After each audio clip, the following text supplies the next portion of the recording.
누가복음 2장에 의하면 아기 예수님께서 정결 예식이 있어 성전에 부모님과 함께 들어왔을 때 시므온이라는 선지자가 이날을 고대해 왔기 때문에 눅 디미티스, 종을 평안히 놓아주시도다라는 탄성을 지릅니다. 그토록 보고 싶었던 메시아를 그가 육안으로 뵙게 되니 그런 감탄사가 나온 것입니다. 눅 디미티스라는 말은 쉽게 말하면 이젠 죽어도 여한이 없다는 뜻입니다. 저는 고 오카노 목사님께서 미국 유학을 마치시고 귀국하셔서 도곡동에 거처를 만드시고 사랑의 교회 전신인 강남 은평교회를 개축하고자 준비하실 때 지금은 호주에 있는 제 친구 한상희 박사의 소개로 옥 목사님을 뵙고 대화를 나눴습니다. 그래서 개척교회에 참여하기로 결심한 후 줄곧 지금까지 사랑의 교회에 소속되어 왔습니다. 내년이면 사랑의 교회 40주년 창립을 맡게 되니 저는 그간 39년간 사랑의 교회라는 몸의 한 지체로 살아온 셈입니다. 그러면서 언젠가부터는 주일 대예배 시 이 자리에서 설교할 날이 내게도 올까 하며 이 자리를 사모해 왔는데 옥 목사님께서 계실 때 수요 예배라든가 새벽 기도회라든가 이 자리에서 설교해 본 적은 있어도 지금까지 한 번도 주일 대예배나 주일 마당 기도회 시 여기서 설교해 볼 기회는 없었습니다. 그런데 오늘 오카노 목사님 제7주기 예배에 제가 설교자로 이 자리에 서게 되었으니 솔직히 말씀드려서 저는 시몬처럼 눅 디미티스, 종을 평안히 놓아주시도다, 이제 죽어도 여한이 없다 라는 탄성을 바라고 싶습니다. 그러나 이런 개인적인 감상을 떠나서 하나님께서 부족한 자의 설교에 기름을 한량없이 부어주셔서 우리 갱신 공동체의 성도님들 모두에게도 눅 디미티스라는 고백이 나오길 바란다면 당신 설교 듣고 이제 죽으라는 소리냐며 반발하실 분들이 계시지 않을까요? 그래서 아주 꽉 찬 눅 디미티스보다는 반쯤만 눅 디미티스라고 하실 수 있는 일이 일어난다면 좋겠습니다. 그러면 제가 고 오카노 목사님께 입었던 큰 은혜에 지극히 조금이나마 보답을 하는 게 아닐까 생각해 봅니다. 제가 오카노 목사님을 떠올리면서 단 하나의 단어를 떠올린다면 무엇이 떠오를 것이라고 성도님들은 생각하시나요? 아마 제자 훈련이란 말이 아니겠냐고 하시겠지만 그렇지 않습니다. 오카노 목사님 하면 떠오르는 첫 단어는 복음입니다. 옥 목사님께서 어린 시절 복음으로 거듭남을 체험하신 후 그 복음은 옥 목사님을 완전 복음의 사람, 은혜의 사람으로 만들었습니다. 옥 목사님의 평전을 준비해오고 있는 박은규 교수는 다음과 같이 묘사하고 있습니다. 오카노의 삶과 사역의 원동력은 바로 하나님의 은혜의 갈망이라고 할 수 있고, 그래서 훗날 은보라는 호를 선택함으로 그의 삶을 은혜의 발걸음으로 표현하였다. 그야말로 이때부터 하나님의 은혜를 갈구하는 순례의 여정이 시작된 것이었다. 어린 시절의 이 경험이 오카노의 신앙 전체를 관통하는 본질적인 요소가 되었던 것이다. 그는 이렇게 고백했다. 내가 은혜에 취하기 시작한 것은 초등학교 3학년 때부터였다. 그리고 중학교를 졸업할 때까지 그 은혜는 식지 않고 지속되었다. 성경 말씀이 꿀송이처럼 달다는 것이 어떤 것인지, 예수님의 십자가 사랑이 얼마나 진하게 가슴을 울리는지, 죄사함을 받고 하나님의 자녀가 되었다는 것이 얼마나 사람을 황홀하게 만드는지 나는 이 기한에 넘치도록 맛보면서 살았다. 그래서 이제 저는 이 복음에 대하여서 가장 잘 표현하고 드라마틱하게 표현해주고 있는 호세아서의 말씀을 가지고 여러분들과 함께 나누고자 하는 것입니다. 호세아서 12장 6절에 보게 되면 그 고멜과 같고 그런 그 이스라엘이 이제 하나님께로 돌아와서 인애와 정의를 지키며 항상 너의 하나님을 바랄지니라 라는 그 예언적인 일들이 일어나는 것을 보게 됩니다. 인애와 정의, 이것은 하나님의 양대 속성인 것이죠. 그 인애와 정의의 결과인 십자가와 부활의 복음으로 인해서 우리는 하나님께로 회개하며 돌아가야 한다는 것이죠. 하나님의 인애와 정의, 하나님의 사랑과 공의가 죄인인 우리를 위해 가장 극명하게 나타난 것이 바로 예수님의 십자가이죠.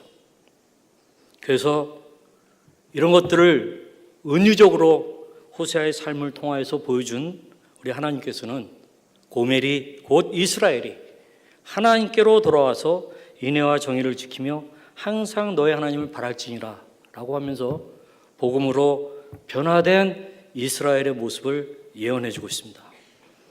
우리는 이런 호세아의 사랑, 즉 예수 그리스도의 복음으로 변화된 고멜들로서 여기 세계적으로 유명한 강남역 근처에 도시 복음 공동체를 이루게 되었습니다. 사실상 고 오카는 목사님께서 성도를 깨우고 제자 훈련하여 이루고자 한 것은 한마디로 도시 복음 공동체입니다. 그래서 강남을 이루는 고학력자들도 프로페셔널들도 가난하고 평범한 사람들도 복음으로 철저히 변화되어 복음의 열매를 풍성히 맺는 도시 복음 공동체, 바로 그것이 고 오카는 목사님께서 그의 40을 준비하면서 그리고 40 이후의 인생을 걸고 이루고자 했던 것입니다. 그렇다면 그 도시복음 공동체의 특징은 무엇일까요? 바로 복음에 나타난 하나님의 양대 속성인 인애와 정의에 기초한 것일 것입니다. 저는 그것을 바로 2P로 요약할 수 있습니다. 첫째 P는 하나님의 정의로 인한 프로테스팅이고, 두 번째 P는 하나님의 인애를 안과 밖으로 나타내는 패스토링, 상호 목양하는 것을 뜻하는 P입니다. 바로 하나님의 양대 속성인 정의와 인애가 두드러지게 나타나는 2P, 도시 복음 공동체라는 것입니다. 도시 복음 공동체의 첫 번째 특징은 정의로운 공동체라는 것입니다.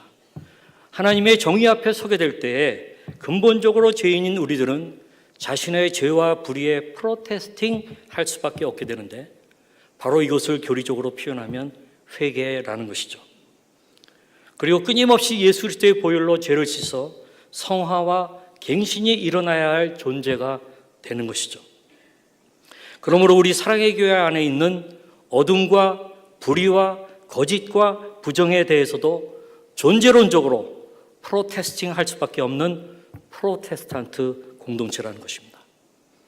그렇기 때문에 종교개혁의 500주년을 맞고 고 오카는 목사님의 7주기를 맞는 이 시점에 우리는 교황적 목회, 즉 제왕적 목회로 중세의 카톨릭처럼 되어버린 우리 사랑의 교회의 리더에 항거하여 프로테스팅을 하는 것입니다. 그 리더라는 분의 사고와 삶의 양식은 반복음적이며 오칸흠 스피릿에 반하는 것입니다. 그분이 강대상에서 전하는 말씀은 어느 장로님의 말을 빌리면 대변에다가 된장을 섞어 멋진 포장지에 싸서 파는 것과 같다고 하는데 저도 동의합니다. 갈라디아에서 사도 바울이 만일 누구든지 너희가 받은 것 외에 다른 복음을 전하면 저주를 받을지어다 라고 하였는데, 그가 전하는 복음은 성공주의 복음이요 번영신학의 복음이요 기복신앙적 복음이니 성경적 복음과 초대교회의 원형적 복음과는 전혀 다른 복음인 것입니다.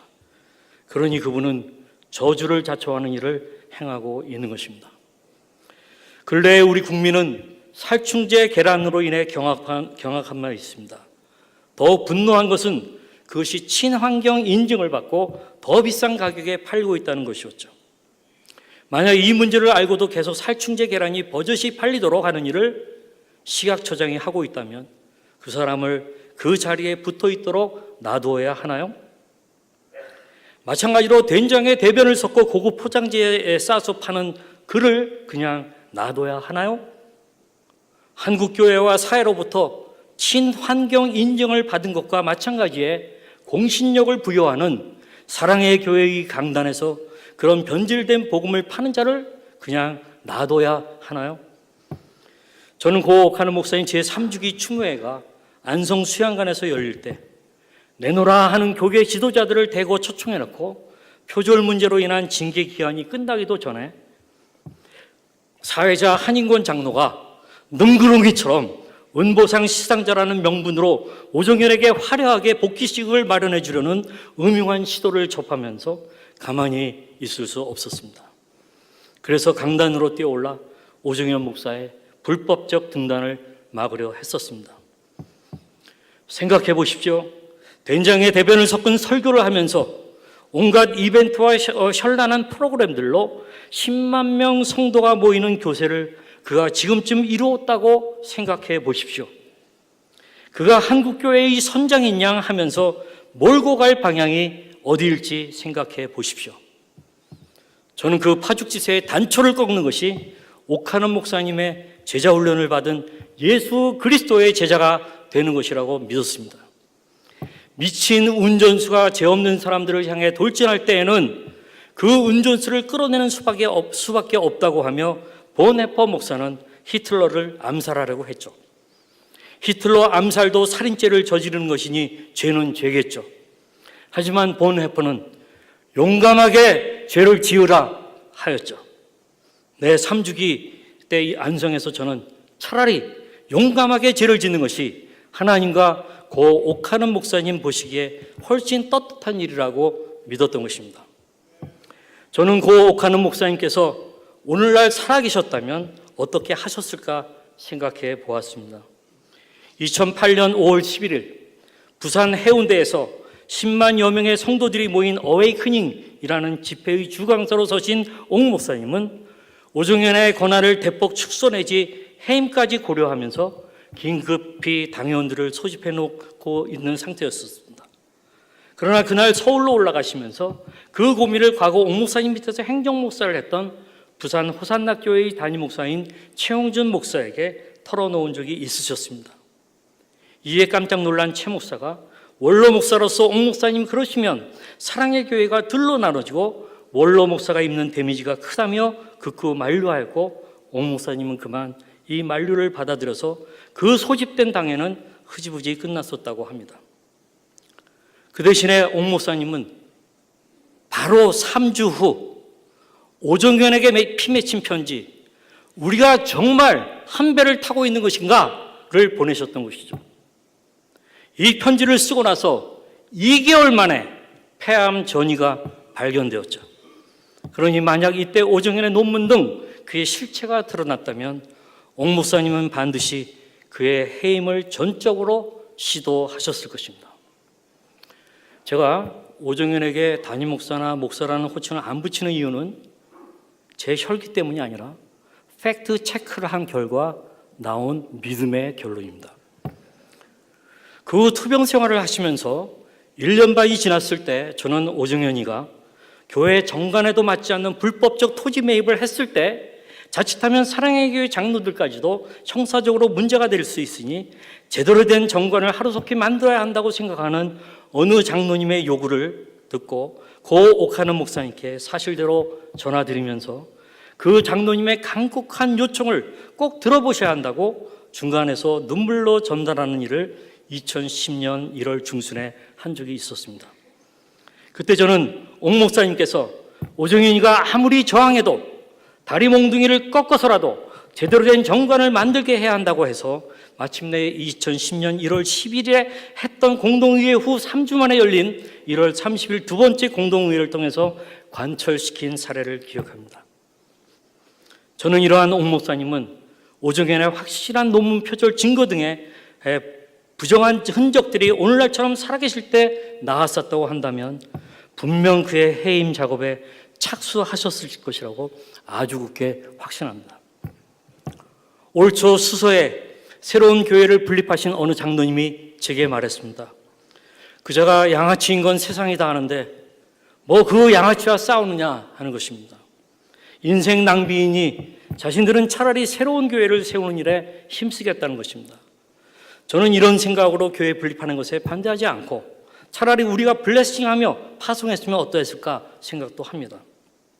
그러나 이런 말씀만은 꼭 드리고 싶습니다. 그 양아치가 그저 어느 시골의 작은 동네 양아치라면 괜찮은데 사랑의 교회 담임 목사라는 한국 교회적으로 그리고 사회적으로 공인받은 그 자리에 앉아 있다고 한다면 우리가 할 수 있는 한 합법적이고 도덕적이고 원수조차 사랑하는 마음을 잃지 않으면서 그가 그 자리에서 내려오도록 최선을 다하는 것은 우리가 진정한 복음의 프로테스탄트라면 당연한 것이라는 점을 말하고 싶었습니다. 네, 도시복음 공동체의 첫 번째 특징은 정의로운 공동체라는 것입니다. 그래서 우리는 우리 안과 밖에 있는 악과 불의와 거짓에 대해서 끊임없이 프로테스트하는 프로테스탄트라는 것입니다. 두 번째 특징은 하나님의 거룩한 사랑에 기초하여 우리가 서로 사랑하고 서로 세워가며 건강한 그리스도의 몸을 세워가는 상호 목양, 뮤추얼 패스토링하는 것이라는 점입니다. 우리가 상호 목양을 해야 할 가장 중요하고 기초적인 것은 어디입니까? 바로 다락방이죠. 그래서 저는 갱신의 승부는 다락방에서 난다는 주제의 특강을 제가 순장교육과 훈련을 맡고 진행한 올해 2월 초의 순장수련회 특강에서 풀 스크립트의 강의안을 나눠드리면서 다루었던 것입니다. 저는 우리가 다락방을 하면서 개인적인 갱신을 계속 경험하고 관계적 갱신이 일어나야 하며 더 나아가 사역적인 갱신까지 일어나야 함을 역설했습니다. 그렇게 되면 강력한 프로테스탄트도 활성화시키면서 우리 갱신 공동체 안에 노선 투쟁이나 헤게모니 쟁취 투쟁이 아니라 상호 목양을 위해서 최적화된 풍토를 만들어내는 문화적인 갱신도 일어나고 더 나아가 가장 성경적이고 효율적인 구조적 갱신도 일어날 것이라고 말씀드렸습니다. 필요하다면 저는 이 파일을 그대로 사랑넷에 올릴 수도 있겠습니다. 그러니 이번 주부터 새롭게 시작하는 다락방에 한 분도 빠짐없이 참여하여 건강하게 성숙의 여정을 다 밟아가기를 권면합니다. 그런데 안타깝게도 기존의 다락방에 대해 좀 식상해 하시는 성도님들이 상당수 계십니다. 그래서 저는 다락방의 DNA를 유지하면서 새로운 필요를 위해 창의적으로 새로운 다락방 형태도 나올 필요가 있다고 봅니다. 즉 갱신의 승부는 다락방에서 난다는 믿음으로 다락방의 갱신과 부흥과 성장을 위해 사랑의 교회 오랜 다락방의 강점들을 연속적 차원에서 계승하고 새로운 시대의 새로운 필요에 맞춰 하늘의 지혜로 참신성을 더하여 기존의 다락방들 뿐만 아니라 새로운 다락방들도 우후즉순처럼 막 일어나야 합니다. 예컨대 탈북자나 사회적 취약층 선교나 타문화권 선교나 미용 봉사나 호스피스나 전도 폭발 등을 강남권의 핵심 요충지인 이곳을 거점으로 하여 전개하는 사역 다락방들이 나올 필요가 있을 것입니다. 또는 좋은 책을 읽고 실천하면서 성숙을 향해 나아가는 독서 중심의 다락방들이 나올 수도 있습니다. 저는 오늘의 사랑의 교회 사태의 원인 중에 하나는 사랑의 교회 장로님들이 세상적 지식은 모르겠으나 영적인 분별력과 신학적 분별력을 향상시키는 독서의 부족과 무지이었다고 봅니다. 아니 어떻게 한 명의 양아치 난폭 운전사를 50명가량의 장로님들이 끌어내지 못했나요? 스마트하게 처리하지 못했나요? 그러니 이제부터라도 우리 갱신공동체 안에서만이라도 독서 다락방들이 활발하게 나와야 합니다. 그런가 하면 성지연이나 어성경 같은 배움의 활동들도 더 활발해져야 합니다. 이런 맥락에서 어느 집사님은 영화를 보면서 교회사와 종교계획사를 연구하는 모임도 준비하려고 하는데 아주 좋은 일이죠. 우리 갱신공동체에 적합한 기독교 세계관 연구와 실천 모임이 일어나는 것은 어떤가요? 하나님 나라 연구와 운동 모임도 일어날 필요가 있겠죠. 아무튼 저는 우리 공동체의 구성원 누구든지 기존의 다락방이든 새로운 형태의 다락방이든 또는 중간 사이즈의 연구와 실천 모임이든 335 기도하는 모임이든 시즌 라이트로 엮이는 것이 그들 자신의 성장과 성숙을 위해서 꼭 필요하다고 보고 우리가 프로테스팅을 더 힘있게 하기 위해서도 반드시 필요하다고 봅니다. 잠언 1장 32절 33절의 말씀을 읽어드립니다. 어리석은 자의 태보는 자기를 죽이며 미련한 자의 안일은 자기를 멸망시키려니와 오직 내 말을 듣는 자는 평안히 살며 재앙의 두려움이 없이 안전하리라. 태보와 안일은 죽음입니다. 여러분 아시죠? 우리 갱신공동체의 평균 나이를 아시나요? 63세라고 합니다. 저는 시니어와 노인들을 연령을 기준으로 세상에처럼 역차별하는 일이 여기서 일어나는 것은 반복음적이라고 생각합니다. 그러나 공동체의 내일을 이끌 주역들이 다 사라지면 어떻게 되나요? 우리 공동체를 크게 저는 세 가지로 나눠봅니다. 60대 이상의 시니어 그룹, 30, 40, 50대의 주니어 그룹, 그리고 영아부로부터 대학부와 청년부에 이르기까지의 다음 세대 그룹. 저는 특별히 30, 40, 50대의 주니어 그룹들이 부글부글 거려야 한다고 생각합니다. 그런데 아쉽게도 그 세대가 자신들의 설 자리가 없다고 생각하여 또는 자신들과 함께 세대적 고민들을 나눌 사람들이 안 보인다고 생각하여 다 떠나갔습니다. 그래도 남은 자들이 둘러보면 있죠. 한번 좀 둘러보시기 바랍니다. 옆에 한번 둘러보시기 바랍니다. 30세대, 40 또는 50 분들 계시나요? 옆에 계시나요? 한번 그분들에게 경제의 박수 좀 쳐드리면 어떻겠어요? 네.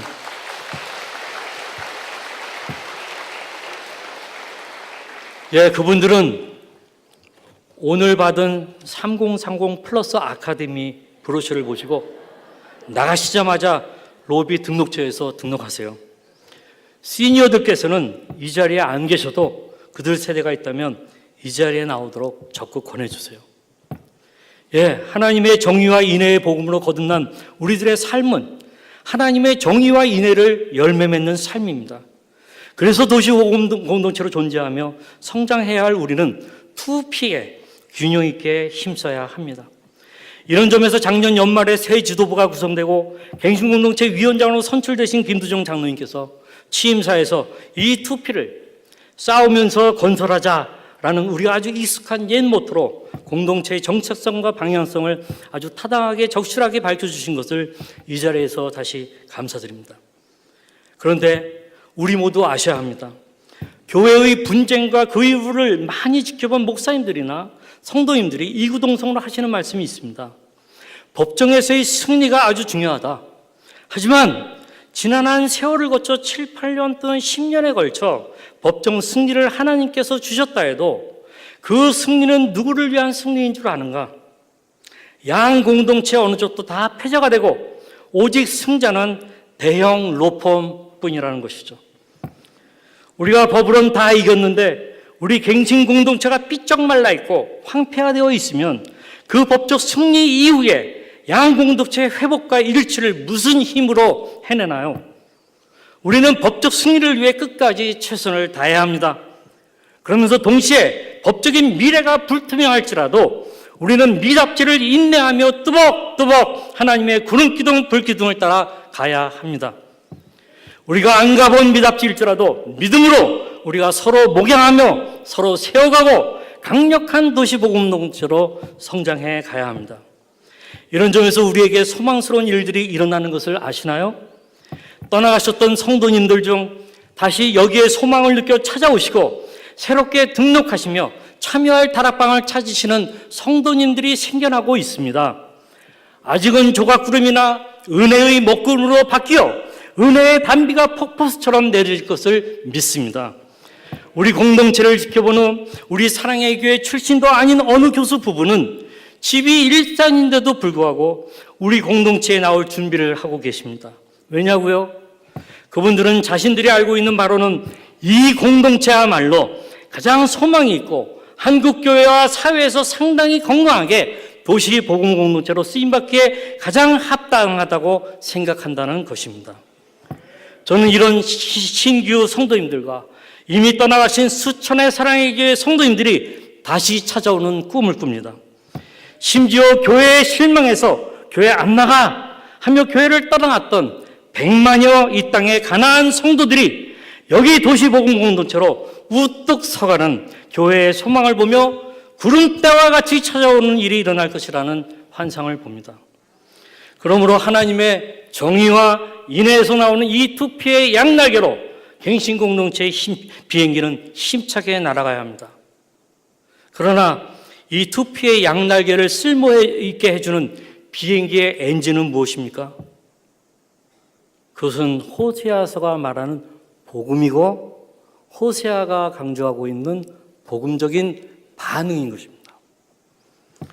여러분, 제가 호세아서 12장 1절부터 6절 읽었었는데 거기 5절 6절의 말은 알겠는데 거기 3절에 보면 갑자기 야곱의 얘기가 나와요. 야복강에서 정말 하나님과 씨름하면서 하나님이 축복하시지 않으면 못 보낸다고 하는 정말 이 자기의 고관절이 나가는 그러한 고통을 받으면서까지 그렇게 했던 야곱. 그래서 이제 형이 이제 오는 그것을 직면하는 그 두려움을 극복하고 정말 그에게 진심으로 사과하고 용서할 수 있는 내적인 힘을 얻게 된 그 사건을 호세아는 이야기하고 있어요. 그리고 나서 그런즉 너의 하나님께로 돌아와서 인애와 정의를 지키며 항상 너의 하나님을 바랄 것인가 라고 얘기하고 있어요. 저는 여기 보면 고멜이, 즉 이스라엘이 마침내 돌아와서 하나님의 양대 속성인 인애와 정의가 몸에 박히고 심령에 박히고 체질화되고 그런 삶을 살게 된다는 그 말을 보면서 호세아서를 묵상하면서 어떻게 도대체 이런 일들이 가능하지? 라고 생각했었어요. 그러다가 마침내 이 말씀을 보면서 깨달으면서 제가 일종의 짧은 드라마 같은 그러한 스크립트를 하나 썼어요. 제가 그것을 지금 다 읽으면 시간이 너무 많이 걸려요. 제가 거기 호세아를 호세라고 그랬고 고멜을 고멜라고 해가지고 두 사람이 서로 하여튼 사랑하게 된 그 과정이 있었는데 고멜은 성중독자가 되어버렸고 관계 중독과 여러 가지 문제에 빠졌어요. 제가 마지막 부분만 읽어드립니다. 마침내 고멜은 이러한 호세의 진실한 사랑에 감동을 잊게 되고 자신의 어쩔 수 없는 중독으로부터 진정 자유롭게 되기를 희망하게 됩니다.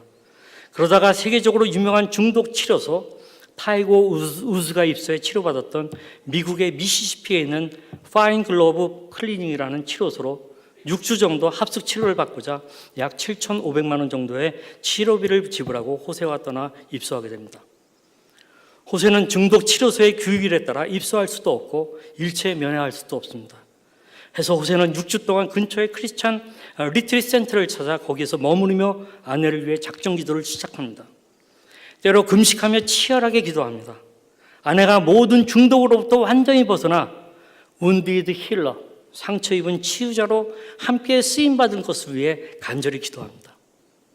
고멜은 6주 동안 마침내 군대를 방불케 하는 엄격한 통제 속에서 12단계 회복 프로그램에 따라 섹스 중독 치료를 받습니다. 여기서 고멜은 8명으로 코리안으로 구성된 익명의 성중독자 모임 SAA의 일원이 됩니다.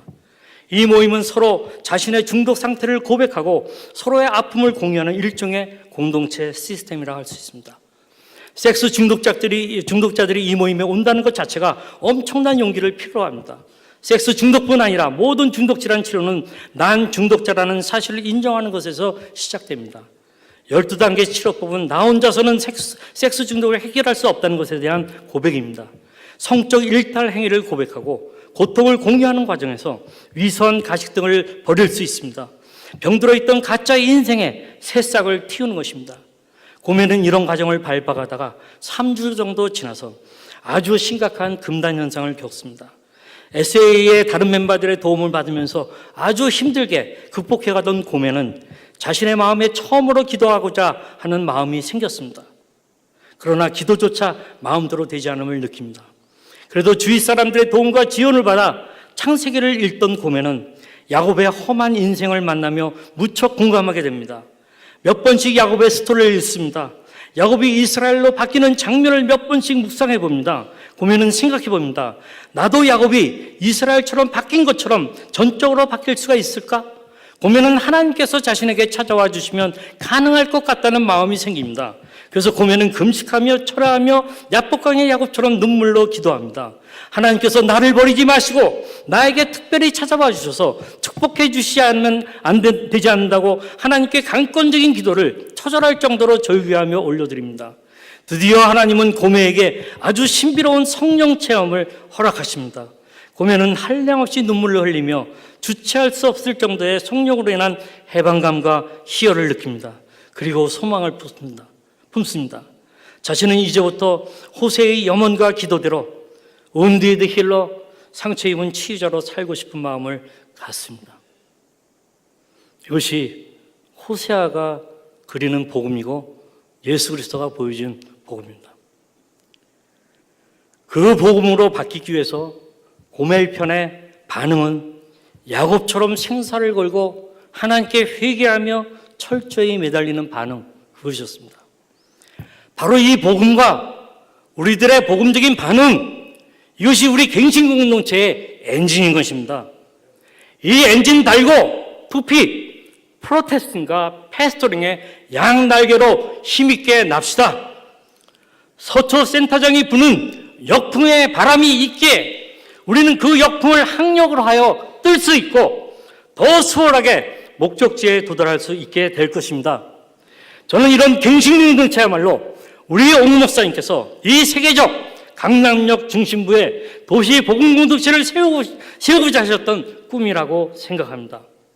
여러분, 우리가 이 꿈이 성경적인 꿈이어서 우리가 동의할 수 있는 것이라면 서로 격려하며 하나 되어서 서로에게 말합시다. 우리는 동역자입니다 하고 말합시다. 한번 저를 따라 해보세요. 우리는 도시 복음 공동체를 건설하는 동역자입니다. 한번 해보세요. 한번 서로에게 말해보시죠. 자, 시작. 우리는